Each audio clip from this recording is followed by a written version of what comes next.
राजा बलि की मृत्यु इसीलिए नहीं आ रही थी क्योंकि राजा बलि महादानी थे। जरासंध जैसे राक्षस का मरण नहीं आ रहा था भगवान के हाथों से भी, क्योंकि वो महादानी यज्ञ करता था।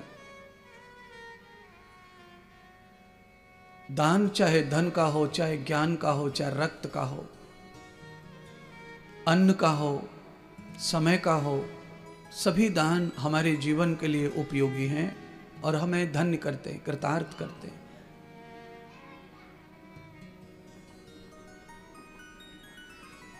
इसलिए हमारे सबके पास कुछ न कुछ तो है। किसी के पास धन नहीं है तो उसके पास में ज्ञान है, ज्ञान नहीं है तो उसके पास टाइम है, टाइम नहीं है तो उसके पास शरीर में बहने वाला रक्त है।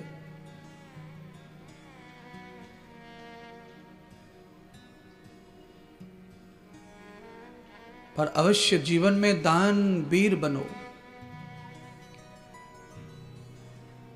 दान करने से सबसे पहले का जो लक्षण फल पैदा होता है जीवन में वो है, दान करने वाला जो व्यक्ति होता है वो क्रोध से हीन हो जाता है, उसे क्रोध नहीं आता। फिर कम से कम क्रोध दानी व्यक्ति को आने लगता है। दान के कारण क्रोध का नाश होता है।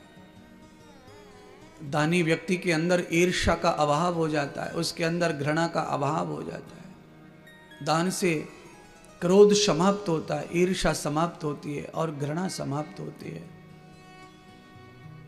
ये तीन फल तो ऐसे ही प्राप्त होंगे। और ये तीनों दोष इतने महादोष हैं कि ये बड़े बड़े ज्ञानी वीर साधु महात्मा ऋषियों के भी नहीं मिट पाए। दुर्वासा ऋषि तो महातपस्वी परमात्मा शिव के समान थे, पर क्रोध की इस बीमारी से वो कभी समाप्त नहीं हो पाए। जीवन में क्रोध उनका कभी नहीं गया। शुक्राचार्य महातपस्वी महाज्ञानी थे, पर उनके जीवन से ईर्ष्या नाम का जो बीमारी है वो कभी नष्ट नहीं हुई।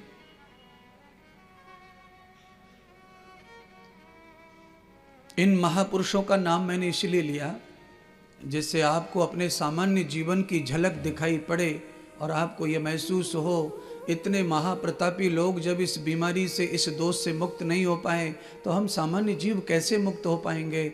इसीलिए हम सामान्य लोगों के लिए सबसे बड़ा साधन है कि हम कथा सुनें, दान करें।